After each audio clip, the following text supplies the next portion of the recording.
साहेब, आज संगमनेरमध्ये आमदार अमोल खताळे यांच्यावरती हल्ला झालेला आहे. कार्यकर्ते संतप्त आहे. नेमकी या सगळ्यांची काय पार्श्वभूमी समोर आलेली आहे आणि तुमची पहिली प्रतिक्रिया काय आहे? मी प्रथमतः ह्या झालेल्या बॅड हल्ल्याचा तर मी निषेध करतोय.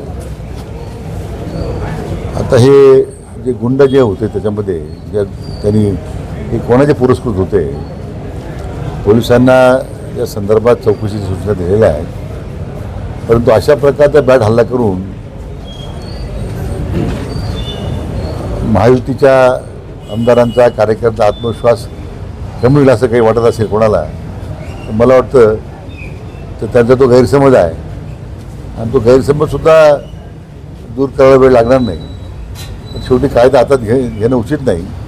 जी काही कायदेशीर प्रक्रिया आहे ती आता पूर्ण करावी आणि दोषींवर तात्काळ कारवाई करावी अशा सूचना दिलेल्या आहेत. संगमनेरात नेमकं हे सगळं काय सुरू आहे? वैचारिक लढाई एक आता हातापायीवर आलेली आहे काय सांगते?